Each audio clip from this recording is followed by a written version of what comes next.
نحمده ونستعينه ونستغفره ونعوذ بالله من شرور أنفسنا ومن سيئات أعمالنا من يهده الله فلا مضل له ومن يضلل فلا هادي له وأشهد أن لا إله إلا الله وحده لا شريك له وأشهد أن محمدا عبده ورسوله أعوذ بالله من الشيطان الرجيم بسم الله الرحمن الرحيم يا أيها الذين آمنوا اتقوا الله حق تقاته ولا تموتن إلا وأنتم مسلمون يا أيها الناس اتقوا ربكم الذي خلقكم من نفس واحدة وخلق منها زوجها وبث منهما رجالا كثيرا ونساء واتقوا الله الذي تساءلون به والأرحام إن الله كان عليكم رقيبا يا أيها الذين آمنوا اتقوا الله وقولوا قولا سديدا يصلح لكم أعمالكم ويغفر لكم ذنوبكم ومن يطع الله ورسوله فقد فاز فوزا عظيما সম্মানিত যোগ্যতম সভাপতি সঞ্চালক পশ্চিমবঙ্গ জামিয়াত আহলে হাদিসের খুব প্রাণকাড়া ভালোবাসার একটা জায়গা আমাদের, তাদের সুযোগ্য কর্মী সাথী দায়িত্বশীল এবং আজকের এই আয়োজনের বিশেষ উপস্থাপক কাঁকুড়িয়ার শামশেরগঞ্জ ব্লকের যে সমস্ত দায়িত্বশীল ভাই বন্ধু রয়েছেন, সকলকে আন্তরিক শুভেচ্ছা অভিনন্দন। আল্লাহ পাক রব্বুল আলামিনের অশেষ প্রশংসা, তার দয়া, তার করুণা ছাড়া পৃথিবীতে কোনো কিছুই সংগঠিত হতে পারে না।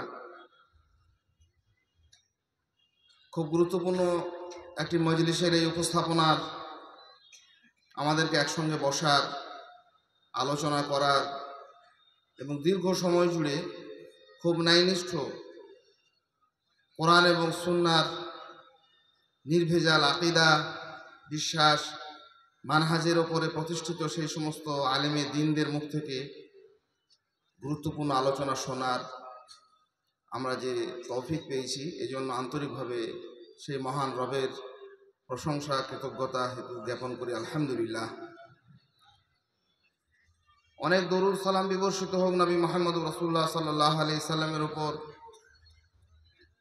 পৃথিবীর কোনো ভালো কাজ, কোনো ভালো কিছু, ভালো কথা, এমন কিছু আর বাকি নেই যা তিনি আমাদেরকে জানিয়ে যাননি। আল্লাহ সুবহানাহু ওয়া তাআলার নির্দেশ প্রাপ্ত হয়ে সবটুকু উজাড় করে তিনি আমাদের জন্য রেখেছেন। সেই সাথে পৃথিবীতে তার সময়ের এবং তার পরবর্তী সময়ের যাবতীয় অকল্যাণকর, বিভ্রান্তিকর, মানুষের জন্য, মানবতার জন্য অস্বস্তিকর যা কিছু আমাদের কাছে ঠেকেছে, তার সবটা থেকেই তিনি আমাদেরকে সতর্ক করে গেছেন।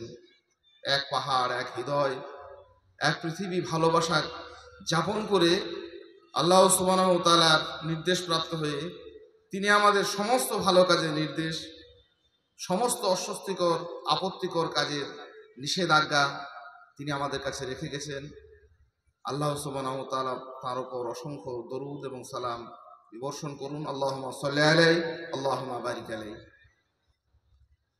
খুব গুরুত্বপূর্ণ একটা বিষয় আমাকে আলোচনার জন্য আজকের এই আয়োজক মণ্ডলী বলেছেন। দাওয়াতের গুরুত্ব, দাওয়াতে কাজ না করার ভয়াবহতা, যিনি দাওয়াতের কাজ করবেন তার বৈশিষ্ট্য, এইসব নিয়ে খুব বহুল প্রচলিত বিষয়। আমাদের কাছে মাশায়েখরা, আমাদের দায়িত্বশীলগণ, আমাদের যারা নেতৃত্বস্থানীয় রয়েছেন, তারা প্রায়শ এই বিষয়ে আমাদেরকে দিক নির্দেশনা দিয়েছেন। একজন মানুষ যিনি মানুষকে ডাকবেন, দাওয়াত দেবেন, তার নিজস্ব বৈশিষ্ট্য কেমন হবে, কোন কোন গুণ তার মধ্যে থাকা বাঞ্ছনীয়, কোন কোন বৈশিষ্ট্য তার জন্য জরুরি, কি কি বিষয় তাকে পরিহার করা একান্ত কর্তব্য, ইত্যাদি বিষয়ের একটি আলোচনা। আরেকটি রয়েছে এই কাজ, এই মহৎ কর্মকাণ্ড, এই দাওয়াতি কাজ না করার ভয়াবহতা, না করলে কি ক্ষতি হবে ব্যক্তি জীবনে, আমার, আমার পরিবেশের, আমার আলাহালের, আমার সোসাইটির, সার্বিকভাবে মনুষ্যত্বের কি বিপর্যয় নেমে আসতে পারে। তার আগে এই বিষয়ের সঙ্গে সংশ্লিষ্ট একটা বিষয় নিয়ে দুটি কথা বলে রাখি। সেটা হচ্ছে এটা জমিয়তে আহলে হাদিসের মঞ্চ, জমিয়তে আহলে হাদিসদের কোরআন সুন্নাহর অনুসারীদের মারকাজ, সালাফদের মানহাজ মেনে যারা পৃথিবীতে জীবনযাপন করেন তাদের আয়োজিত একটি অনুষ্ঠান। এখানে কোনো কথা বলতে, সত্য কথা বলতে দ্বিধাদ্বন্দ্বের কোনো অবকাশ নেই, এবং পৃথিবীতে এটি একমাত্র মঞ্চ, এটি একমাত্র ডায়াস, এটি একমাত্র স্টেজ যেখানে কোরআন এবং সুন্নাহ নির্ভেজালভাবে নির্দ্বিধায় আপনি আলোচনা করতে পারেন। বেশিরভাগ সবই, কারণ নাম না করেও বলা যায়, ব্যান করে রেখেছে। হাজারো রকমের প্রতিকূলতার সম্মুখীন নিজেরাও হয়েছে এবং অন্যদেরকেও করে রেখেছে। সমস্ত কথা সেখানে দ্বিধাহীনভাবে বলা সম্ভব নয়, কেউ বলতে দেয়নি, আজ পর্যন্ত তো দেয়নি।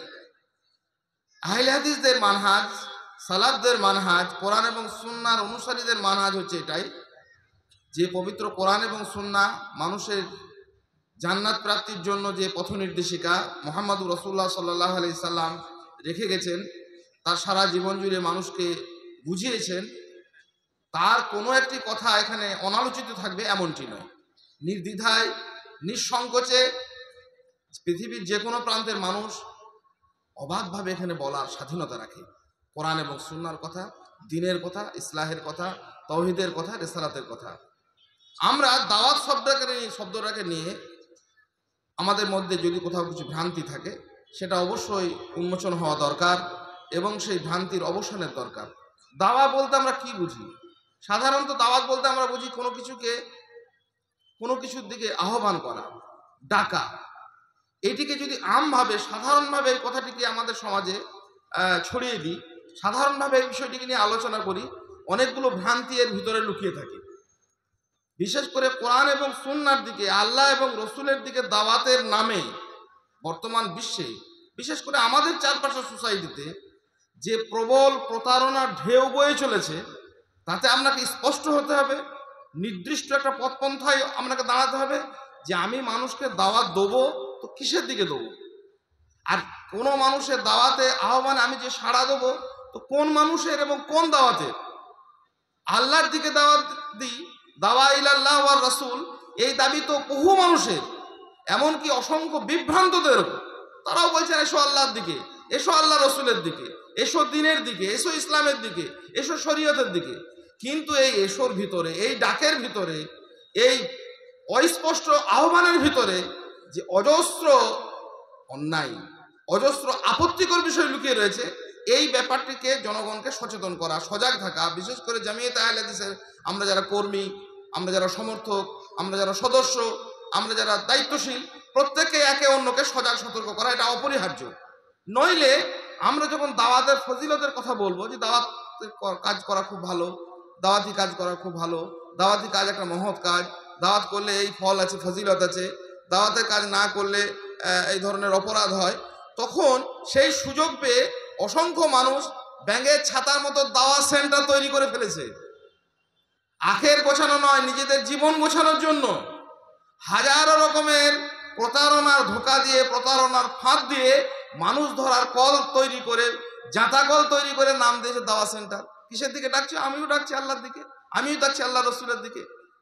সারা জীবন জুড়ে কোরআন এবং সুন্নাহর সম্পূর্ণ খেলাফ কাজ করার পরেও সে আজও নিজেকে প্রতিষ্ঠিত রেখেছে আমি দাওয়াত দিচ্ছি আল্লাহর দিকে, আল্লাহ রসুলের দিকে। যে কথা কোনোদিনই আল্লাহ সুবহানাহু ওয়া তাআলা বলেননি, যে কথা নবী মুহাম্মদ রাসূলুল্লাহ সাল্লাল্লাহু আলাইহি ওয়াসাল্লাম কোনোদিন শেখাননি, সাহাবায়ে কেরাম রাদিয়াল্লাহু তাআলা আনহুম যুগের স্বপ্নে যে কথা কোনোদিন উচ্চারিত হয়নি, সেই দিকে ইঙ্গিত দিয়ে মানুষকে বলছে আমি দাওয়াতের দিকে ডাকছি। কেউ ডেকেছে নিজের দিকে, কেউ ডেকেছে নিজের দিকে ডাকাটাই ছিল তাদের মূল উদ্দেশ্য, কিন্তু হাজারো রকমের প্লাকার্ড তৈরি করে, হাজারো রকমের নতুন নতুন সংজ্ঞা তৈরি করে মানুষ বিভ্রান্ত করার এই যে জাঁতাকল, মানুষ বিভ্রান্ত করার এই যে কলা কৌশল, এই বিষয়টিকে আমাকে সতর্ক হতে হবে। আমরা যে দাওয়াতের কথা বলবো, যে দাওয়াতের ফজিলতের কথা বলবো, যে দাওয়াতের তাৎপর্যের কথা বলবো, যে দায়ীর গুণাবলী নিয়ে আমাদের আহলে হাদিসের মঞ্চ থেকে আলোচনা হবে, সে দাওয়াত আমভাবে সবাই যেটা বলছে সেটা নয়, সেটা হচ্ছে সত্য সত্যই পবিত্র কোরআন এবং সুন্নাহর দিকে দাওয়াত।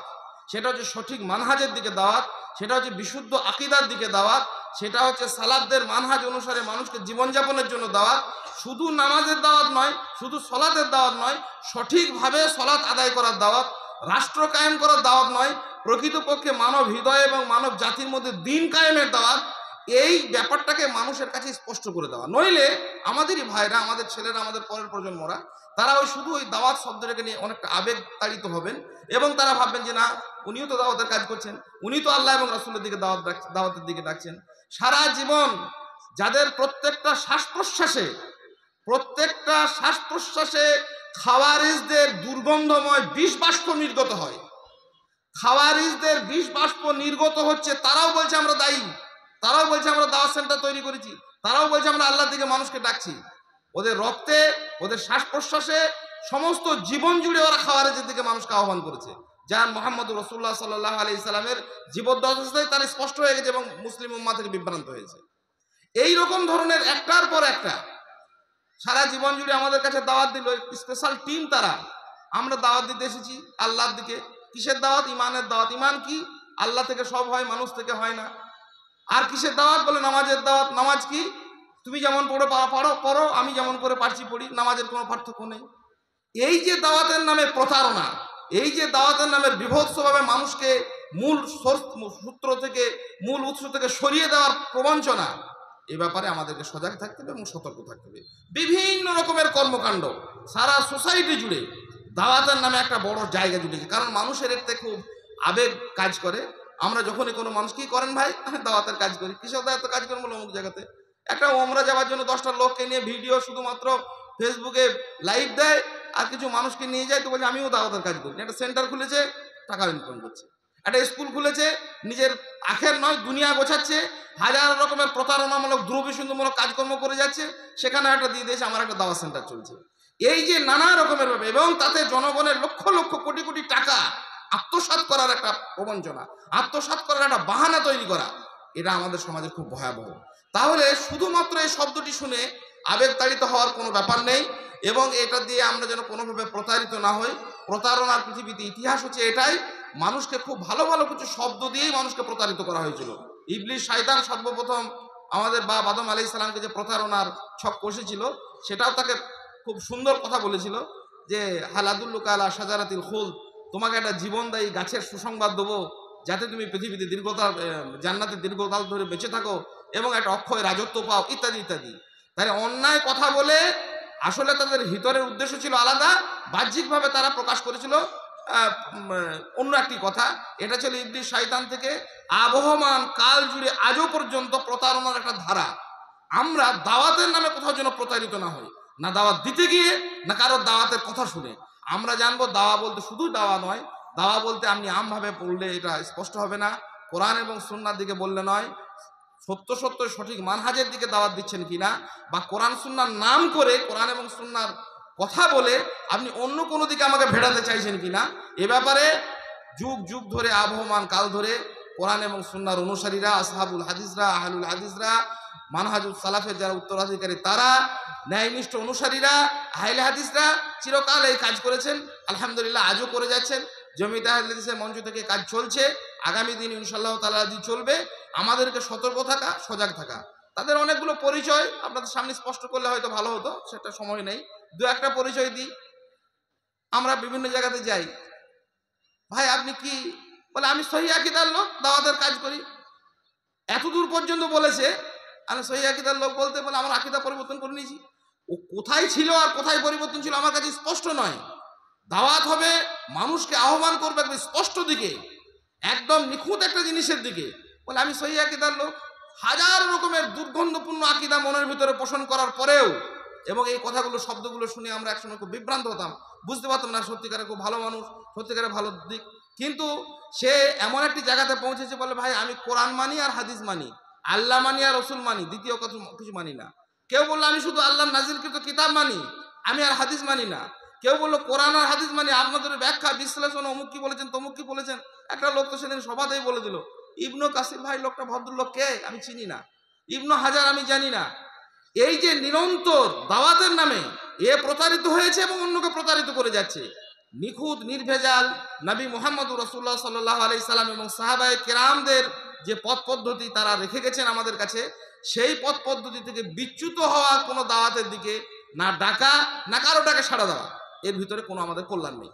কাজেই এই ব্যাপারটা আমরা সজাগ হব, সতর্ক থাকবো। আল্লাহ পাক রব্বুল আলামিন তৌফিক দিক যে দাওয়াতের নামে যে বিভ্রান্তিকর পরিস্থিতি সারা সোসাইটিতে আমরা যে সমস্তগুলো দেখেছি, পরের পর বিভিন্ন আলোচনাতে আমরা ইনশাআল্লাহ স্পষ্ট করব, আরও প্রকাশ্যভাবে সেগুলোকে বলবো। আমরা সজাগ থাকবো, সতর্ক থাকবো যে এটা কোরআন এবং সুন্নাহর দিকে দাওয়াত হচ্ছে কিনা। সলাতের দিকে দাওয়াত তো নবী সাল্লাল্লাহু আলাইহি সাল্লামের সলাতের দিকে, আকীদার দিকে দাওয়াত তো সত্য সত্য সাহাবায়ে কেরাম যে আকীদা পোষণ করতেন সেই আকীদার দিকে কিনা। মানহাজের দিকে দাওয়াত দেবো, সত্য সত্য এটা সালাফদের মানহাজ কিনা। এই ব্যাপারটাতে আমরা যেন সজাগ থাকি, সতর্ক থাকি। আল্লাহ আমাদের তৌফিক দিন, আল্লাহুম্মা আমিন। আজকে আমরা যে দায়ীর গুণাবলী বলবো, সেই দায়ী সেই সমস্ত দায়ী যারা সত্য সত্যই কোরআন এবং সুন্নাহর দিকে দাওয়াত দেন, সত্য সত্যই সঠিক মানহাজের দিকে দাওয়াত দেন, সত্য সত্যই সঠিক বিশুদ্ধ আকীদার দিকে দাওয়াত দেন। এই দাওয়াতের কাজ যিনি করবেন সেই দায়ী হিসাবে প্রত্যেক নবী রাসূল আলাইহিমুস সালাতু ওয়াত তাসলিম, পরবর্তী যুগে সাহাবায়ে কেরাম, তার পরবর্তী যুগের স্বর্ণযুগের যারা উত্তরসূরি, তারা এই কাজ মহৎ কাজ করে গেছেন। তাদের সেই মানে দিগন্ত বিচ্ছুরিত আলোয় পরিপূর্ণ যে জীবন আদর্শ আমাদের সামনে রয়েছে, তার অনুসারী আমাদের হতে হবে এবং সেই মহৎ বৈশিষ্ট্যগুলি, ন্যূনতম কিছু বৈশিষ্ট্য আমাদেরকে অবশ্যই অর্জন করতে হবে। নইলে আমরা যে কাজটা করছি, যে কাজটা করব ভাবছি, যে কাজটা দ্বারা মানুষের উপকার করব ভাবছি, সেটা হবে না। দায়ের গুণাবলীর মধ্যে প্রথম একটি বৈশিষ্ট্য, সেটি হচ্ছে তার নিয়তের বিশুদ্ধতা। আমরা সবাই জানি, সকলেই জানি কম বেশি, এটি ছাড়া কোনো কাজ আমাদের আল্লাহ সুবহানাহু ওয়া তাআলার কাছে গ্রহণযোগ্য হতে পারে না। আল্লাহ সুবহানাহু ওয়া তাআলার কাছে গ্রহণযোগ্যতার মানদণ্ডের কোনো কাজের প্রথম দিক হলো নিয়তের বিশুদ্ধতা। কি জন্য এই কাজটা করছি? কোনো মানুষকে সলাতের দিকে ডাকছি, সিয়ামের দিকে ডাকছি, আকীদার দিকে ডাকছি, ইসলামের দিকে ডাকছি, তৌহিদের দিকে ডাকছি, বিশুদ্ধ আকীদার দিকে তাকে আহ্বান করছি, কেন? এতে আমার কি লাভ? এই নিয়তের বিশুদ্ধতা, আমরা হয়তো নিয়ত নিয়ে দুটি কথা স্পষ্ট নবী মুহাম্মদুর রাসূলুল্লাহ সাল্লাল্লাহু আলাইহি সাল্লাম আমাদেরকে অবগত করিয়েছেন, ইন্নামাল আমালু বিন্নিয়াত, প্রত্যেকটা কাজই নিয়তের মুখাপেক্ষী, নিয়তের দিকে সম্পর্কিত। কাজেই বিশুদ্ধ নিয়ত যদি না হয়, তাহলে আমাদের সেই কাজের আমরা ফলপ্রসূ হতে পারবো না, তার পূর্ণাঙ্গ আমরা ফল পাবো না। কাজেই আমরা এই নিয়ত সম্পর্কে দুটি কথা জেনে রাখবো। প্রথম কথা হচ্ছে যে আমরা দাওয়াতের কাজ শুরু করেছিলাম, অনেক সময় হতে পারে এমনটা, বিশুদ্ধ নিয়ত নিয়ে। প্রথম যখন দাওয়াতের কাজ শুরু করি, ভাইদের সঙ্গে কাজটা ভালো লাগলো, মানুষকে ইসলামের দিকে ডাকছি, তৌহিদের দিকে ডাকছি, রিসালাতের দিকে ডাকছি, সুন্নাহর দিকে ডাকছি, বেদাত থেকে প্রতিহতকরণের জন্য আহ্বান করছি, বিভিন্নভাবে ডাকা হচ্ছে। তো নিয়তটা খুব ভালো ছিল। আস্তে আস্তে সেই কাজে আমার সমৃদ্ধি এলো, সেই কাজে আমার সফলতা এলো, সেই কাজে বহু মানুষ আমার অনুসারী হলো, সেই কাজে আমি সামাজিকভাবে বিভিন্নভাবে আমি উপকৃত হতে লাগলাম, আমারও খ্যাতি মান যশ বাড়লো। নিয়তটা ছিল প্রথমে ঠিক, তারপরে নিয়তটা বিবর্তন হয়ে গেছে। কাজে নিয়তের নিয়মিত পুনর্নবীকরণ, নিয়তটাকে রিনিউ করা, যে আমি যে নিয়তে শুরু করি সে নিয়তটা আছে তো। মাঝে মাঝে এটা কিন্তু শয়তানের ওয়াসওয়াসা, কখনোই আমরা এ থেকে বাঁচতে পারবো না। শয়তান নিরন্তর আমাদেরকে বিভিন্নভাবে প্রতারণা করে, বিভিন্নভাবে কুমন্ত্রণায় দীক্ষিত করে। কাজেই নিয়তকে যেমন ইমানকে আমরা রিনিউ করি, ইমানের পুনর্নবীকরণে যেমন প্রয়োজন হয়, ইমান যেমন আস্তে আস্তে কি বলবো ঘষা মাজা অভাবে যেমন সেটা মরচে পড়ে যায়, তেমনিভাবে নিয়তের মধ্যেও মরচে পড়ে যায়। এক নিয়ত করেই শুরু করেছিলাম বিশুদ্ধ নিয়ত নিয়ে, এখন যদি ভাবছি আমি তো শুদ্ধ নিয়তে এই কাজ শুরু করেছি, শুরু করলে হবে না, শেষটা আমাকে সেই শেষ পর্যন্ত সেই নিয়ত থাকতে হবে। প্রতি মুহূর্তে আমার নিয়তটাকে ঠিক করে নিতে হবে। যখনই আমরা দাওয়াতের কাজ করব, দাওয়াতি সংগঠনে যাব, দাওয়াতের কাজে কারো অনুসারী হব, দাওয়াতের কাজে সহযোগিতা করব, মনে মনে ভাবি নেবো যে আল্লাহ এটা তোমার সন্তুষ্টির জন্য, আর কিছুর জন্য নয়। আল্লাহ সুবহানাহু ওয়া তাআলার সন্তুষ্টির জন্য, নিজের কল্যাণের জন্য, অপরের কল্যাণের জন্য এবং সার্বিকভাবে আল্লাহ পাক রব্বুল আলামিন এই কাজটি আমাদের জন্য জরুরি করেছেন। নবী মুহাম্মদুর রাসূলুল্লাহ সাল্লাল্লাহু আলাইহি সাল্লামের রিসালাতের যে পূর্ণ আমানত আমাদেরকে দিয়ে গেছেন, সে আমানতকে মানব মণ্ডলীর কাছে পৌঁছে দেওয়ার বড় দায়িত্বের একটা গুরুভার আমার ওপর আছে। এই ভেবে আমরা যেন নিয়তটাকে বিশুদ্ধ রাখি, নিয়তটাকে স্বচ্ছ রাখি, নিয়তে যেন আমাদের মরচে না পড়ে। আমরা দাওয়াতের কাজ করছি, দাওয়াতের কাজ করব, শুরু করেছি শুদ্ধ নিয়ত নিয়ে, কিন্তু শেষটাও যেন আমাদের সেই বিশুদ্ধ নিয়তের ওপরেই হয়। আল্লাহ সুবহানাহু ওয়া তাআলা আমাদেরকে সেই তৌফিক দিন, আল্লাহুম্মা আমিন।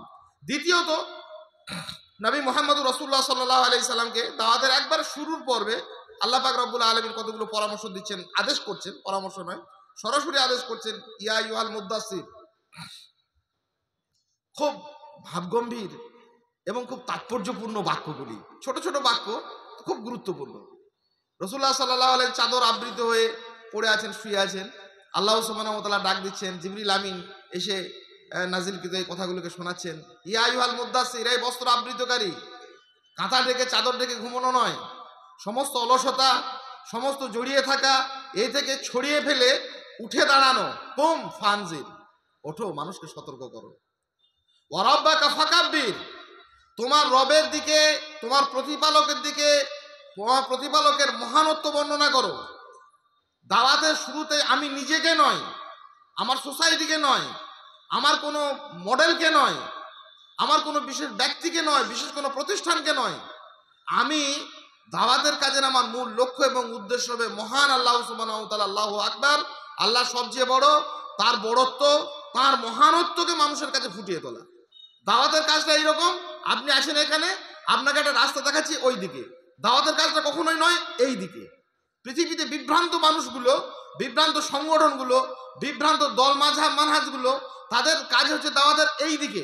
আমার দিকে এসো, আমার লবিতে এসো, আমার সেক্টরে এসো, আমার বলয়ের মধ্যে এসো, আমার খানকায় এসো, আমার মাজারে এসো না, তুমি এসো, চলো আমি কিছু নই, এই দিকে চলো। রব্বাকা ফাকাব্বির, রবের প্রতিপালকের মহানত্ব বর্ণনা করা, এটি যেন আমাদের প্রত্যেকটা দায়ীর হৃদয়ে গুঞ্জরিত হয় প্রত্যেক মুহূর্তে। সিয়াবাকা ফাতাহির, আর তোমার পোশাক পরিচ্ছদ যেন পরিচ্ছন্ন হয়। আল্লাহ সুবহানাহু ওয়া তাআলা নির্দেশ দিয়েছেন নবী মুহাম্মদ রাসূলুল্লাহ সাল্লাল্লাহু আলাইহি ওয়াসাল্লামকে। তো পোশাক পরিচ্ছদ বলতে এখানে খুব গুরুত্বপূর্ণ বিষয়। আমরা শুধু পরিচ্ছন্নতা দাওয়াতি কাজের জন্য একটি অপরিহার্য, একটা গুরুত্বপূর্ণ শর্ত, দায়ীর জন্য একটা গুরুত্বপূর্ণ বৈশিষ্ট্য, তাকে পরিচ্ছন্ন হতে হবে। পোশাকে তো হতেই হবে, আরও অন্যান্য কিছু বাহ্যিক, তার আভ্যন্তরীণ, তার মানসিক, তার চেতনার যত রকমের অশুদ্ধি আছে, পরবর্তী আয়াতগুলোতে আল্লাহ সুবহানাহু ওয়া তাআলা স্পষ্ট করে, সিয়াবাকা ফাতাহির ওয়া রুজজা ফাহজুর, সমস্ত রকমের আবর্জনামূলক জিনিস থেকে মুখ ফিরিয়ে নাও, কোনো কিছুতে নয়। একজন দায়ীকে প্রতিনিয়ত, একজন দায়ীকে প্রতি মুহূর্তে একথা তার হৃদয়ে লালন করতে হবে, যাপন করতে হবে যে আমার এই মানুষের দিকে যখন ডাকবো, যে কোনো মানুষকে যখন কোনো ভালোর দিকে, আমরা তো ডাকবো হকের দিকে, কোরআন এবং সুন্নাহর দিকে, ডাকার মুহূর্তে ওই মানুষটির প্রথম যেটা প্রতিক্রিয়া সেটা হচ্ছে এই লোকটা কেমন, কি দিয়ে ডাকছে সেটা মানুষ মনে করে না, যদিও সেটা তার উচিত যে আমাকে কোন দিকে ডাকছে সেটা বলি। সর্বপ্রথম আমরা দিকে তাকাবো যে এই লোকটা কেমন, কে ডাকছে, কিসের দিকে ডাকছে, দেখার আগে কে ডাকছে এটাই মানুষ বেশি মনে করে। কাজে আমাকে তার সামনে উপস্থাপন করা, নিজেকে তার সামনে প্রতিভাত করা, নিজেকে তার সামনে ফুটিয়ে তোলাটা, এটার জন্য একটা পরিচ্ছন্ন হয়। তার কাপড় পরিষ্কার হবে, তার হৃদয় পরিষ্কার হবে, তার কথা পরিষ্কার হবে, তার আচরণ পরিষ্কার হবে। আমার মধ্যে যদি কোনো দুর্বোধ্যতা থাকে, অজ্ঞতা থাকে, আমার মধ্যে কোনো অপরিচ্ছন্নতা থাকে, তাহলে কিন্তু মানুষ আসবে না। নবী মুহাম্মদুর রাসূলুল্লাহ সাল্লাল্লাহু আলাইহি ওয়াসাল্লাম দাওয়াতের একদম শুরুর পর্বেই আল্লাহ সুবহানাহু ওয়া তাআলা শিখিয়ে দিয়েছেন যে তোমাকে পরিচ্ছন্ন হতে হবে, আর সমস্ত রকমের অপরিচ্ছন্নতা থেকে, দুর্গন্ধ থেকে তোমাকে ফিরে আসতে হবে। ওয়ালা তামনুন তাস্তাকসির, আর কি করবে, কোনো কিছু অধিক পাবার লাভে কোনো কিছু দিতে যাবে না। যে জিনিস দিলাম আল্লাহর জন্যই দিলাম, যা ব্যয় করলাম আল্লাহ সুবহানাহু ওয়া তাআলা সন্তুষ্টির জন্যই করলাম, যে পরিশ্রম করলাম আল্লাহ পাক রব্বুল আলামিনের রাজি করার জন্যই করলাম। আমি কোনো কিছু করে, কাউকে কিছু দিয়ে, কাউকে কিছু উপকার করে, কারোর কিছু কল্যাণ করে আমি অধিক কিছু পাবো, আমার কোনো নতুন কিছু তৈরি হবে, যেমন অবস্থায় ছিলাম, এত বছর থেকে দাওয়াতের কাজ করলাম, আমার কোনো উন্নতি হলো না, এমনভাবে ভালো কথা বললাম, এই লোকটা আমার কথা শুনে অনেক উপকৃত হলো, আমাকে কিছু দিল না, এইরকম ভাবধারা নয়। এই ভাবধারাগুলো নয় বলে আমি বলছি, এগুলো আমাদের মনে আসাটা স্বাভাবিক। মানুষ আমরা এই ভাবধারাগুলোকে মাঝে মাঝে রিনিউ করতে হবে, হৃদয় থেকে সরাতে হবে। আল্লাহ সুবহানাহু ওয়া তাআলা পৃথিবীর মহান দায়ী, সর্বোত্তম দায়ী, সর্বোচ্চ পর্যায়ের দায়ী নবী মুহাম্মদুর রাসূলুল্লাহ সাল্লাল্লাহু আলাইহি ওয়াসাল্লাম স্পষ্ট করছেন, এবং বলে রাব্বিকা ফাসবির, আল্লাহ সুবহানাহু ওয়া তাআলার উদ্দেশ্যে তাকে কি করতে হবে, সবর করতে হবে আল্লাহর জন্য, এবং আল্লাহ সুবহানাহু ওয়া তাআলার প্রতি গাঢ় প্রগাঢ় বিশ্বাসী হয়ে নিরন্তর তাকে কি হতে হবে, সহনশীল হতে হবে। এই কাজটা এমনই একটা কঠিন কাজ, যে কোনো মানুষকে তার প্রচলিত পথ পদ্ধতি থেকে, কোনো সোসাইটি হোক, মাদ্রাসা, মক্তব, আমাদের জীবনযাপনের কোনো বিষয়, গার্হস্থ্য, পরিবেশ, স্কুল, কলেজ, যে কোনো লেয়ারের, যে কোনো লেভেলের কোনো মানুষকে যখনই বলবেন যে ভাই এই যে কাজটা করছেন, এভাবে পরিচালনা করছেন, এটা ঠিক নয়, বিরক্ত হয়। মানুষের একটা স্বভাবজাত পদ্ধতি। যদিও সে বুঝতে পারে যে আমার কাজটা অন্যায়, যদিও সে বুঝতে পারে যে কাজটা করছে আমার এই কাজটা ভুল, তাকে একদম চোখে আঙ্গুল দিয়ে দেখিয়ে দিচ্ছি, তারপরেও সাময়িকভাবে আমার প্রতি বিরক্ত হবে। এই বিরক্তিটাকে, এই সিচুয়েশনটাকে আপনাকে উপেক্ষা করা একজন দায়ীকে, জামিয়াতে আহলে হাদিস প্রত্যেকটা কর্মীকে এই অভ্যাস অভ্যস্ত হবে। এই বালি বলে একটা স্টেশন আছে, একদিন বসে আছি, একদিন মানে কতদিন আগে ওইখানে রয়েছি, খুব মজা পেলাম, বসে বসে উপভোগ করলাম অনেকক্ষণ ধরে। দুজন দম্পতি, দুজন স্বামী স্ত্রীরাও বসে আছে, বয়স্ক মানুষ, মধ্যবয়স্ক। তো ওনারা গল্প করছেন যে আমাদের এই তারকেশ্বর লোকালটা এবার ঢুকবে। তা আমি জানি যে তারকেশ্বর লোকালটাই 5 নম্বর দিয়ে আসে না, ওটা 2-3-এ আসে। ওখানে বসে আছি, আমি বললাম দাদা কোথায় যাবেন? তো বললো আমি ওইদিকে যাবো। আমি তারকেশ্বর লোকাল এই মানে প্ল্যাটফর্মে আসে না, এটা এই দিকের প্ল্যাটফর্ম, এটা শুধুমাত্র এই কডের গাড়িগুলো যায়, আপনি ওই দিকে চলে যান। হ্যাঁ তাই নাকি? সে একরাশ বিরক্তি, সব লোটা কম্বল ঝোলা ঝাপড়া নিয়ে রেলওয়েকে প্রথমে গালাগাল দিতে লাগলো। এই কীরকম সব অ্যানাউন্স হচ্ছে, এই প্ল্যাটফর্মে বললো একবার, আমরা এই প্ল্যাটফর্মে বলেনি, আপনি ভুল শুনেছেন, ওটা ওই প্ল্যাটফর্মেই বলেছে, আপনি ভুল শুনে এদিকে এসছে, তাই বললে হয় নাকি? এরা এমন সব কাজ করে না। বলতে বলতে মানে খুব বিরক্তি, আমার দিকে তাকিয়েও বিরক্তি। আমি তো হাসছি তখন। তখন ওই ভদ্রলোক বলছে আপনি হাসছেন, মানে ওদেরকে ব্যাগ ট্যাগগুলো নিয়ে বয়ে নিয়ে যেতে হচ্ছে, খুব কষ্ট হচ্ছে, সত্যিকারের কষ্ট হচ্ছে। তো সেটা আমি হাসছি দেখে বলছে আপনি হাসছেন কেন? আমি খুব মজা পাচ্ছি। বলে কেন মজা পাচ্ছেন? আমরা মজা পাচ্ছি এই জন্য যে আপনি একটা মারাত্মক ভুল করেছেন, আপনাকে অন্তত জীবনে কাউকে না পারি আপনাকে অন্তত একটা ভালো রাস্তা দেখালাম, এই আনন্দ আমি মজা পাচ্ছি। আপনি এত সুন্দর একটা রাস্তা পেলেন আমার কথা শুনে, যদি আমি এটা না বলতাম তো আপনি যদি এই লাইনে ওই গাড়িটা পেতেন না, কি অবস্থা হতো বলুন দেখি? ওই গাড়িটা পেরিয়ে গিয়ে আবার 1 ঘন্টা পর আপনার পেরেশানির শেষ থাকতো না। আমাকে ন্যূনতম একটা কৃতজ্ঞতা দূরের কথা, ওটা বলিনি, ন্যূনতম একটা ধন্যবাদ দূরের কথা, ও আমার প্রতি বিরক্ত হয়েই গটগট করে চলে গেল। গোটা দুনিয়া জুড়ে মানুষের, অধিকাংশ মানুষের রীতি এই। ও বুঝছে যে আমি যে কাজটা করছি অন্যায়, আমার সন্তান যে কাজটা করছে অন্যায়, আমার যে পথ পদ্ধতি কাজ করছে সেটা অন্যায়, আমার যে ব্যবসা বাণিজ্য সেটা হারাম, আমার যে রীতিনীতি সেটা অবৈধ, আমার যে আকীদা মানা যেটা অশুদ্ধ, তারপরেও আপনি যখন তাকে বলতে যাবেন না, ওই বিরক্তি, এক রাশ বিরক্তি আপনার উপর। এই বিরক্তিকে উপেক্ষা করার একটা দৃঢ়তা, এই বিরক্তিকে সম্পূর্ণ উড়িয়ে ফেলার, মজা করে একটু হাসি আনন্দ পাওয়ার একটা ভাব একটা দায়ীকে মনের মধ্যে রাখতে হবে। ঠিক আছে ও রেগে যাক না, আমি রাখবো না, আমার একটা আনন্দ হচ্ছে যে আপনাকে বলতে পেরেছি, এটা একটা বড় কথা। এবং একজন দায়ীর কাছে এই সবর করা, এই ধৈর্যশীলতা, এই সহনশীলতা অত্যন্ত জরুরি। মুহাম্মদুর রাসূলুল্লাহ সাল্লাল্লাহু আলাইহি সাল্লামকে আল্লাহ স্পষ্ট করে ফাসবির আলা মা ইয়াকুলুন, তুমি সবর করো, তারা যাই বলুক না কেন, কত রকমের কথা বলবে। সবথেকে আপত্তিকর বিষয় যেটা আপনি জানেন না, আপনি চেনেন না, নবী মুহাম্মদুর রাসূলুল্লাহ সাল্লাল্লাহু আলাইহি সাল্লাম জন্মগতভাবে তার মানে অভ্যাস ছিল শৈশব থেকেই, এটা তার সহজাত প্রবৃত্তি ছিল, পৃথিবীতে কতগুলো জিনিসকে তিনি অপছন্দ করতেন, যেমন মাতাল, মদ্যপ, যেমন পাগল, জাদুঘর, এদের ধারে পাশে তিনি দাঁড়াতেন না শৈশব থেকে। তার জীবনীকাররা বলছেন যে এই বিষয়গুলি তার ছোটবেলা থেকে অপছন্দের বিষয় ছিল। কেউ জাদু করছে, কেউ কবিয়াল, কোথায় কোথায় ছন্দ করে করে কবিতা বলে বেড়াচ্ছে রাস্তা রাস্তায়, এইগুলো রাসূলুল্লাহ সাল্লাল্লাহু আলাইহি ওয়াসাল্লাম কোনোদিনই পছন্দ করতেন না, নবী হওয়ার পূর্ব থেকে, শৈশব থেকেই। আশ্চর্যের কথা, ঠিক সেই তকমাগুলি দিয়ে তাকে ভূষিত করা হয়েছে। কত কষ্ট হয়। তাকে বলা হচ্ছে জাদুঘর, তাকে বলা হচ্ছে পাগল, তাকে বলা হচ্ছে কাহেন, তাকে বলা হচ্ছে কবি। কেমন মনে হচ্ছে তার? আল্লাহ বলছেন ফাসবির আলা মা ইয়াকুলুন, যাই বলুক না কেন, যে মানুষটা কোনোদিন সারা জীবন প্রতিবাদ করেছে অশ্লীলতার বিরুদ্ধে, যে মানুষটি সারা জীবন প্রতিবাদ করছে অন্যায়ের বিরুদ্ধে, যে মানুষটি সারা জীবন প্রতিবাদ করছে নানা রকমের অমার্জিত কর্মকাণ্ডের বিরুদ্ধে, সেই মানুষটিকে সেই তকমা দিয়ে ভূষিত করা হবে যদি আপনি দায়ী হয়ে হন। এর জন্য আপনাকে আগে থেকে একটা প্রোটেকশন নিয়েই রাখতে হবে, এবং আল্লাহ সুবহানাহু ওয়া তাআলার এই কথা মনে রাখতে হবে যে সবর করতে হবে। ফাসবির আলা মা ইয়াকুলুন ওয়াহজুরহুম হাজরান জামিলা, তাদেরকে পরিত্যাগ করো, এবং সেই পরিত্যাগটাও যেন অত্যন্ত সৌন্দর্যমণ্ডিত হয়। পৃথিবীর ইতিহাসে এই ভাষা কেউ শোনেনি, কোরআন প্রথম শোনালো, আল্লাহ সুবহানাহু ওয়া তাআলা শোনালেন যে মানুষকে পরিত্যাগ করার মধ্যে যে একটা সৌন্দর্যের লালিত ভাব থাকে, এরকম করে ছেড়ে দিয়ে আসবে না, যা পারিস করবে, যা জাহান্নামে যা, আমার দেখার দরকার নাই, আমার কথা শুনলি না, আমার কথা শুনে আকীদা চেঞ্জ করলে না তোমরা, আমার কথা শুনে বেদাত ছাড়লে না, চলে যাও জাহান্নামে যাও, এরকমটা নয়। ওয়াহজুরহুম হাজরান জামিলা, এমন ভাবে পরিত্যাগ করো, এমন ভাবে তাদেরকে ছেড়ে এসো, সেই ছেড়ে আসাটাও যেন একটা সৌন্দর্যমণ্ডিত, একটা সৌন্দর্য লালিত একটা ভাব তার মধ্যে থাকে। আবার তাকে কোনোদিন না কোনোদিন সুযোগ পেলে যেন কথা বলা যায়, এরকম ভাবে নবী মুহাম্মদুর রাসূলুল্লাহ সাল্লাল্লাহু আলাইহি সাল্লামের পূর্ব যুগে যে নবী রাসূল আলাইহিস সালাতু ওয়াস সালাম ছিলেন, তাদেরকে আল্লাহ সুবহানাহু ওয়া তাআলা দাওয়াতের পাঠ শিখিয়েছেন। আমাদের খুব প্রসিদ্ধ মানুষ একজন দায়ী এই সমস্ত বৈশিষ্ট্যগুলো অধিকারী হওয়ার সাথে সাথে তার একটা মৌলিক বৈশিষ্ট্যের অধিকারী হবেন, যে কাজের জন্য তিনি দাওয়াতের জন্য তিনি যাচ্ছেন, অন্তত সেই দাওয়াতের সেই বিষয়টির অন্তত উপকরণটা তার কাছে যেন থাকে। যিনি সলাতের দাওয়াত দিচ্ছে, সলাৎ সম্পর্কে যিনি অন্তত তার ন্যূনতম জ্ঞান থেকে তা রাখতে হবে। আমি কিছুই জানি না, আমি দাওয়াত দেবো। আমরা বহু জায়গাতে এরকম দাওয়াতি টিম দেখি, দাওয়াতি সংগঠন দেখি, দাওয়াতি মজলিসদের দেখি, ভাই এটা কি বলে আমরা জানি না। কে জানে? আমাদের আমির জানে। উনি বলছেন আপনি কে জানে? ওই যে আমাদের লিডার জানে। ও বলছে কে? আমাদের বলে জেলা নেতৃত্ব জানে। তাহলে আপনি কি জানেন? তা আপনি কি করতে এসছেন? আজীব কথা। আল্লাহ সুবহানাহু ওয়া তাআলা মুসা আলাইহিস সালামকে দাওয়াতের পূর্বেই তাকে দিচ্ছেন রসদ, উপকরণ। এটা অপরিহার্য।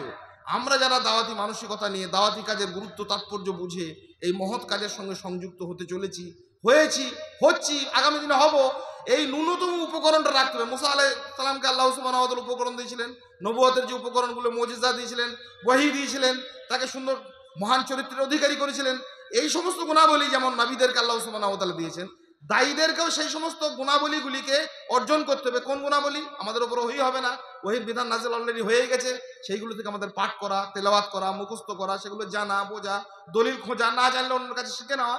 তাহলে উপকরণবিহীন অবস্থায় দাওয়াতের কর্মকাণ্ড আমাদের সফল হবে না। এবং সেই উপকরণ যখন পরিপূর্ণ হবে, সমস্ত উপকরণ আমার কাছে হাজির হয়ে যাবে, আমি দাওয়াতের কাজ করবো, এমনটা নয়। আমি একটা বিষয়ের দিকে দাওয়াত দিচ্ছি মানুষকে, উজুর দিকে, একটা কোনো সুন্নাত দিকে, একটা কোনো বিদআতের থেকে দূরে আসতে, একটা কোনো শিরকি কর্মকাণ্ড থেকে সরে আসার জন্য। তো সেই বিষয়টির জন্য অন্তত ন্যূনতম উপকরণ আমার কাছে, যে মেটেরিয়ালস, উপাদান আমার কাছে থাকবে। আর আল্লাহ সুবহানাহু ওয়া তাআলা মুসা আলাইহিস সালামকে দিয়ে শেখালেন যে মুসা আলাইহিস সালাম যখন এই সমস্ত উপকরণগুলো পেলেন, তাকে মুজিজা দেওয়া হলো, তার হাতের লাঠি সাপ হলো, সেই সাপ আবার ধরলেন, তা আবার ঘুরিয়ে লাঠিতে পরিণত হলো, আরো সব একাধিক মুজিজা দেওয়া হয়েছিল। দীপ্ত হস্ত তালু, তার এই বাহু বন্ধনীতে হাত রাখলে তার হাত চকচক করতো, উজ্জ্বল হতো। এই সমস্ত মুজিজা দেওয়ার পরে মুসা আলাইহিস সালামকে বলছেন আল্লাহ, ইযহাব ইলা ফিরআউনা ইন্নাহু তাগা। তখন মুসা আলাইহিস সালাম আল্লাহ সুবহানাহু ওয়া তাআলার কাছে আবার চেয়ে বসছেন আরো কিছু এক্সট্রা কিছু বৈশিষ্ট্য, আরো কিছু বাড়তি কিছু গুণাবলী, যেগুলি একজন দায়ীর জন্য অত্যন্ত প্রয়োজনীয়। কি চাইছেন? মুসা আলাইহিস সালাম চাইছেন, হে আল্লাহ, যেতে তো হবে, মনে মনে ভাবছেন, কিন্তু লোকটা তো খুব দুষ্টু, ফিরআউন, কঠিন লোক। পৃথিবীতে এই ফিরআউনই মরে চলে গেছে এমন তার তো নয়। এর যাবতীয় চিন্তাধারা মানুষের মাঝে বহু জায়গাতে পুষ্ট করে গেছে। শয়তান ইবলিস সেগুলোকে মানুষের কাছে সংক্রামিত করেছে। ওই ফিরআউনি চিন্তা ভাবনা, আনানিয়াত, তার আমিত্ব, তার ঔদ্ধত্য, তার বিলাসিতা, তার রাজকীয় আভিজাত্য, তার রাজকীয় লাম্পট্য, সব আমাদের বর্তমান যুগে লক্ষ লক্ষ মানুষের মাঝে ছড়িয়ে রেখেছে।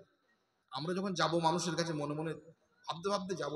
মুসা আলাইহিস সালাম যেটা ভেবেছিলেন, আল্লাহ সুবহানাহু ওয়া তাআলার কাছে চাইছেন কয়েকটা জিনিস, তার মধ্যে গুরুত্বপূর্ণ রব্বি ইশরাহ লি সাদরি ওয়া ইয়াসসির লি আমরি ওয়াহলুল উকদাতাম মিন লিসানি ইয়াফকাহু কাওলি ওয়াজআল লি ওয়াজিরাম মিন আহলি। হে আল্লাহ, যাব, আমাকে কিছু জিনিস দিতে হবে। কি চাইছেন?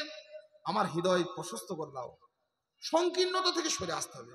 আমাদের নিজেদের মধ্যে দলাদলি, নিজেদের মধ্যে খেয়ে হিংসা, বিদ্বেষ, পরস্ত্রী কাতরতা, কারো সম্মান বেড়ে যাচ্ছে, কারোর ইজ্জত বাড়ছে, কেউ ভালো নেতৃত্ব পাচ্ছে, কেউ নেতৃত্ব থেকে ডুবছে, কারো ব্যবসায় খুব উন্নত হচ্ছে, কারো ছেলে চাকরি পেয়ে যাচ্ছে, আমার গা জ্বলে যাচ্ছে। এইরকম না। হৃদয়ের অপ্রসন্নতা, হৃদয়ের অস্বচ্ছতা দাওয়াতের জন্য উপযুক্ত কাজ নয়। প্রথম চাইছেন মুসা আলাইহিস সালাম, আল্লাহ, আমার বক্ষকে প্রসারিত করে দাও। বড় হৃদয়ের অধিকারী না হলে এত মহৎ কাজ হয়? বড় প্রসন্ন হৃদয়ের অধিকারী না হলে, প্রশস্ত হৃদয়ের অধিকারী না হলে এত প্রশস্ত কাজ হয়? জান্নাতের মতো প্রশস্ত জায়গার জন্য মানুষকে দাওয়াত দেবো, মানুষকে বাড়ির পাশে একটা রাস্তা ছাড়তে পারি না, এক হাতে জায়গা আধ হাতে এতটুকু যদি কম বেশি হয়, তার সঙ্গে সারা জীবন যদি মামলা মোকদ্দমা করি, ড্রেনের এতটুকু যদি পানি বেরোতে পারে, সেই ড্রেনটাকে যদি আমি সংকুচিত করে দিই, মানুষের চলার পথকে আমি যদি সংকুচিত করে দিই, তার জন্য জান্নাতের রাজ প্রশস্ত হোক, এ দাওয়াত আমার কাজ করবে? তাহলে হৃদয়ের সার্বিক প্রশস্ততা আমাদের দরকার। কি থেকে কি করে প্রশস্ত হবে? আমাদের হিংসা, বিদ্বেষ, পরশ্রী কাতরতা, গীবত, পরচর্চা, যাবতীয় নিন্দনীয় যে সমস্ত বিষয়গুলো হৃদয়কে কি করে মৃত করে দেয়, এবং দুনিয়ার প্রতি গভীর আসক্তি মানুষের জ্যান্ত হৃদয়কে, সজীব হৃদয়কে কি করে দেয়? মৃত হৃদয়ে পরিণত করে দেয়। এই ভয়াবহ হৃদয়ের হার্দিকের উপস্থিতি অবস্থান থেকে সরে আসা। মনটাকে একটু বড় করা, প্রশস্ত করা। কি হবে, দুনিয়াতে কদিন আছি, অল্প কিছু সময়ের জন্য এসেছি, আবার চলে যেতে হবে। যদি এই মহৎ কাজটার সঙ্গে যুক্ত থাকতে পারি, আমার যে কল্যাণ আছে, আমার যে আখেরাতে বড় রকমের সওয়াব আছে, এই লোকটা, এরপরের লোকটা, এর মিসলু আজরে ফাইলিহি, এরপরে যত মানুষ এই কাজ করবে তার একটা আমি হিস্সা, তার একটা বদলা পাবো আল্লাহর কাছে।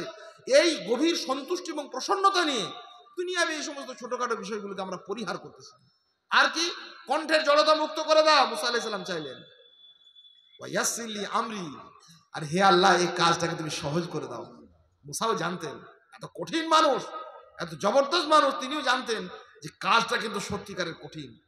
পৃথিবীতে সব কাজের জন্য আপনার সব রাস্তা খোলা আছে, শুধু ওই হকারের কথা বলেছিলাম, ওকে কেউ রাস্তা দিতে চায় না। দুনিয়ার সবাইকে রাস্তা দেয়। রেল কম্পার্টমেন্টে দেখবেন মাস্টার যাচ্ছে, ডাক্তার যাচ্ছে, প্রফেসর যাচ্ছে, আর সুন্দরী মহিলা গেলে তো কোনো কথাই নেই, ওকে তো সবার আগে রাস্তা দেবে, সবার আগে সিট দিয়ে দেবে। বাসের কন্ডাক্টর থেকে নিয়ে একদম ট্রেনের যাত্রী পর্যন্ত সবাই এই নিরন্তর মানুষকে যে রাস্তা করে দেয়, একমাত্র রাস্তা দিতে চায় না কাকে জানেন? হকারকে। বেচারা সামান্য দুটো ঝালমুড়ি নিয়ে সব মানুষের মুখে মুখে দেবে, দূরপাল্লার যাত্রীদের কাছে পানির বোতল হাজির করে দেবে, দূরপাল্লার মানুষের, পিপাসিত মানুষের কাছে চায়ের গ্লাস হাজির করে দেবে, যে লোকটা, সেই লোকটাকে কেউ রাস্তা দিতে চায় না, কিন্তু নিজের রাস্তা সে নিজে করে নেয়, বহু কষ্ট করে করে নেয়। হকার দেখলে মানুষ তো এইখানে দাঁড়িয়ে রয়েছে, আরে ভাই তুমি আবার এই ভিড়ের মধ্যে এলে, বিরক্ত হয়, অস্বস্তি হয়।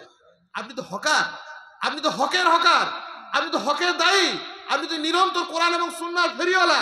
কাজেই এই যে মানুষের বিরক্তি, এই বিরক্তি থেকে উপেক্ষা করে আপনাকে আল্লাহর কাছে চাইতে হবে, ইয়াসসিরলি আমরি, হে আল্লাহ আমার এই কাজটাকে সহজ করে দাও। কাজটা আসলেই জটিল। দুনিয়ার সমস্ত মানুষকে রাস্তা দেয়, দুনিয়ার সমস্ত কথা মানুষের শুনতে চায়, যত রকমের আবর্জনাপূর্ণ কথা, নিরন্তর লটারি বেঁচে যাচ্ছে, লটারির দিকে দাওয়াত দিচ্ছে, লটারি কাটুন, কোনো অসুবিধা নেই। কত রকমের নোংরা নিকৃষ্ট জিনিসের দিকে মানুষ হোর্ডিংয়ে ঝুলছে, নোংরা নগ্ন দেহ বিভাজিকা মানুষ আহ্বান করছে, কোনো আপত্তি নেই। যখনই কোরআন সুন্নাহর দিকে মানুষকে ডাকবেন, যে কোনো জায়গাতে, নিজের বাড়িতে, নিজের পরিবারে, নিজের সোসাইটিতে, একজন বৃদ্ধ মানুষ সব যে যা করছে চুপচাপ দেখে, কেউ কিছু বলবে না। যেদিন মুখ খুলবে, এইসব কি করছো বাবা, এই বুড়ো লোকটা ভীমরতি ধরেছে দেখছে, এই বেকার বাড়িতে যতক্ষণ থাকবে না লোককে জ্বালিয়ে মারবে। প্রতিটি মুহূর্তে মানুষ তার চলমানতা, তার নিজের স্বেচ্ছাচার বৃত্তিটাকে এমন ভাবে যাপন করতে যায়, যখনই কেউ প্রতিবাদ করবে, একজন দায়ীর কাছে এই পরিস্থিতিটা প্রতি মুহূর্তে সম্মুখীন হবে। ফেরাউন নিজের রাজ কায়েম করে যাচ্ছিল, কেউ কিছু বলে না, সব ঠিক আছে। আজকের ফেরাউনরা নিজের রাজ কায়েম করে যাচ্ছে, যারা বলছে না তারা ঠিক আছে, যেই বলতে যাবে টুটি চেপে ধরবে, এটা স্বাভাবিক। কাজেই এই স্বাভাবিক বিষয়টাকে, এই ব্যাপারটাকে থেকে আমাকে এড়িয়ে আসার জন্য মুসা আলাইহিস সালাম দেখলেন এই কাজ তো ফেরাউনও করবে, সেই জন্য বলেন ইয়াসসিরলি আমরি, আল্লাহ এই কাজটাকে তুমি সহজ করে দাও। এবং এই কাজটা একা হয় না, মুসা আলাইহিস সালাম জানতেন, আমরাও আল্লাহর রহমতে আলহামদুলিল্লাহ জেনেছি, আল্লাহ আমাদেরকে জানিয়েছেন, এবং সেই জন্য বলেন আমাকে একটা সঙ্গী দাও। একা একা হয়, আমরা সেই একা না হওয়ার জন্যই জামাত করি, জমিয়ত করি, সংগঠন করি, এত মানুষকে ডাকি।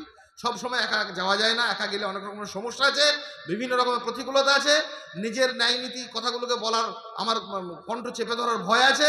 মুসা আলাইহিস সালামকে আল্লাহ সুবহানাহু ওয়া তাআলা দিলেন, এবং সেই কাজ তিনি মহৎ কাজের মধ্যে নিজে ব্রতী হলেন। যুগে যুগে নবী রাসূল আলাইহিস সালাতু ওয়াত তাসলিম, পরবর্তীকালে সাহাবায়ে কেরাম রাদিয়াল্লাহু তাআলা আনহুম, পরবর্তী যুগ ধরে 1400 বছর জুড়ে এই ধারা অব্যাহত রয়েছে, মানুষের কাছে এই কাজ চলছে। আমরা সেই দায়ীদের, মহান গুণাবলীগুলিকে আমরা দেখেছি, সেই পথ, যে পথে আমাদের পুরস্কৃত বান্দারা চলে গেছেন, নবী রাসূল আলাইহিস সালাতু ওয়াত তাসলিম, সাহাবায়ে কেরাম, পরবর্তীকালের সম্মানিত মানুষেরা, যারা স্বর্ণযুগের রথী মহারথীরা, তাদের সেই পথগুলি এবং তাদের সেই বৈশিষ্ট্যগুলি এবং দাওয়াতি কাজে সেই সমস্ত মানুষদের চরিত্র বেশি বেশি করে পড়া, সাহাবায়ে কেরাম রাদিয়াল্লাহু তাআলা আনহুদের জীবনীগুলিকে পড়া, তাবাঈনদের জীবনীগুলো পড়া, মুহাদ্দিসিনে কেরামদের জীবনীগুলো পড়া, তারা যে মহৎ দাওয়াতের কাজ করে গেছেন এবং এই কাজ করতে গিয়ে বারবার কীভাবে বাধাপ্রাপ্ত হয়েছেন, সেই প্রতিকূল পরিস্থিতিতে তারা নিজেরা আবার কী করে মাথা তুলে দাঁড়িয়েছেন, এই ব্যাপারটিকে আমাদের বোধগম্যের মধ্যে নিয়ে আসা, এবং তাদের যে মহান চরিত্রগুলির বৈশিষ্ট্য দিয়ে, তাদের সৌন্দর্য, তাদের কথাবার্তা, কোনো কিছুতে রেগে না যাওয়া, সহনশীলতা, ধৈর্যশীলতা, সর্বোপরি নিয়তের বিশুদ্ধতা, সার্বিক পরিচ্ছন্নতা, এই বৈশিষ্ট্যগুলিকে নিয়ে আল্লাহ পাক রব্বুল আলামিন এই মহৎ কাজ করার আমাদের তৌফিক দিন, আল্লাহুম্মা আমিন। দ্বিতীয় একটি বিষয়, সেটা হচ্ছে কাজ না করার ভয়াবহতা। দাওয়াতের কাজ না করলে কি হবে, পরিস্থিতি কত ভয়াবহ হতে পারে, আমার নিজের জন্য কত ভয়াবহ হতে পারে, সোসাইটির জন্য কত ভয়াবহ হতে পারে, চারপাশের সমাজটা দেখলেই আমি বুঝতে পারছি। প্রথম কথা হচ্ছে এটা একটা নিষ্ঠুরতা। এই কাজ আমি করলাম না, আমি জানি এই ধ্বংসের দায় ভাগে আমরা সকলে সমান অংশীদার। অপরে পাওনা আদায় করেছে আগে, আমাদেরই পরে দেনা শোধবার ভার। এতটা নিষ্ঠুর নির্মম একজন মুমিন তো হতে পারে না। মুমিনের হৃদয় তো পাখির মতো, সবসময় ধুকপু করে, এত নম্রতা। তাহলে আমি জান্নাতের পথে যাচ্ছি, আমার পরিবার, আমার আত্মীয় স্বজন, আমার পাশের মানুষ, সে আমি দেখতে পাচ্ছি জান্নাতে যেতে চাইছে আর উল্টো রাস্তায় হাঁটছে ওই স্টেশনের ওই যাত্রীটার মতো। আমি বুঝতে পারছি ওই লোকটাকে আমি না বলবো, এটা তো আমার নির্মমতা একটা। এত নিষ্ঠুরতা কি করে হতে পারে? উদউ ইলা সাবিলি রাব্বিকা বিল হিকমা, আল্লাহ বলছেন তোমার রবের দিকে ডাকো হিকমতের সঙ্গে, প্রজ্ঞার সঙ্গে এবং উত্তম নসিহতের সঙ্গে। নবীকে আল্লাহ সুবহানাহু ওয়া তাআলা বলছেন যে যদি না পৌঁছাও ফামা বাল্লাগতা রিসালাতাহু, তাহলে তোমার রিসালাত পৌঁছানোই হলো না, তুমি এটা পৌঁছে দাও। নিরন্তর যুগে যুগে সমস্ত নবী রাসূলদের যেটা কাজ ছিল, এবং গোটা পৃথিবীতে প্রকৃতির জগতেও নিরন্তর ডাকছে। ফুল ডাকছে প্রজাপতিকে, প্রজাপতি তার ডাকে সাড়া দিচ্ছে, মৌমাছি ডাকছে, পরাগ মিলন ঘটছে, সাগর সমুদ্র সৈকতে সেখানে ডাকছে, প্রত্যেককে একে অন্যের আহ্বানে তারা সাড়া দিচ্ছে, বিশ্ব জগৎ চলছে। আর আমি ন্যায়ের দিকে, কল্যাণের দিকে মানুষকে ডাকবো না তো কি করে চলবে? কাজেই এই ভয়াবহতা আমরা যেন উপলব্ধি করি, আমরা বুঝি। সর্বোপরি নিজের একটা বড় বিপদ, যেটুকু জানি, যেটা হক জানি, সেটা মানুষকে বলি। মুখ খুললে আপনার লাভ, ক্ষতি নেই। সালামি সাহেব এসে গেছেন। সালামি সাহেব একদিন একটা ট্রেনে উঠেছিলেন, আমার মনে আছে হয়তো, উনি মজা করে বলেছিলেন মুখ খুললে আপনার লাভ, আপনার যদি ভুলও হয়ে যায় অজান্তে, তবুও আপনি উপকৃত হবেন। খুব মজার কথা। শিয়ালদা থেকে একটা ট্রেনে উঠেছেন, উনি যাবেন বনগা লোকাল ধরবেন, হাসনাবাদে উঠে পড়েছেন ভুল করে। এখন দুজন সেই ফুল টুল বেচে বাঙালদের মহিলা করা, ওরা উঠেছে, ওরা তো নিজেরা ডেলি প্যাসেঞ্জার, ওরা হাসনাবাদ যাবে, হাসনাবাদ লোকালে উঠেছে, ওরা নিজেদের মতো গল্প করছে এই ট্রেনটা নাজার পৌঁছবে, হাসনাবাদ পৌঁছবে। সালামি সাহেব বলছেন যে এই গাড়িটা হাসনাবাদ যাবে নাকি, এটা তো বনগাল লোকাল। আসলেই গাড়িটা হাসনাবাদের। ওরা তো খুব হাসছে, মজা নিচ্ছে। ওই দাদা আপনি কোথায় যাবেন? বলছে আমি হাসনাবাদ বনগা যাবো। ওনারা বলছেন আপনি ভুল করছেন, আপনি এর গাড়ি বনগা কোনো যাবে, এটা হাসনাবাদ যাবে। মুখ খোলার লাভ আছে। আপনি যেটা জানেন সেটা বলুন না, ওটা যদি ভুলও হয়েছে। আমার এটা শুনে খুব মজা পেয়েছিলাম যে এই কথাটা উনি যদি না বলতেন ওদেরকে, উনি যদি মনে করতেন যে এখানে যাবি যা, আমার কি, এটা যদি মনে করতেন তাহলে কি হতো? ক্ষতি হতো না? উনি তো ক্ষতি করতেন। তাহলে বলে তো লাভ হলো, উনি আবার নেমে আবার বনগা লোকাল ধরলেন। মানুষকে বলতে যাওয়া, মানুষের কাছে পৌঁছানো, যদি আমার অজান্তে ভুল, আমি ইচ্ছা করে ভুল করে বলবো না, তো সোসাইটির মানুষ আমাকে সংশোধন করে দেবে। বলতে গিয়ে নিজে সংশোধন হবো। বলার 16 আনা লাভ যে প্রথমে আপনি পেলেন, ও তো পেল না, পেল বুঝে করুন।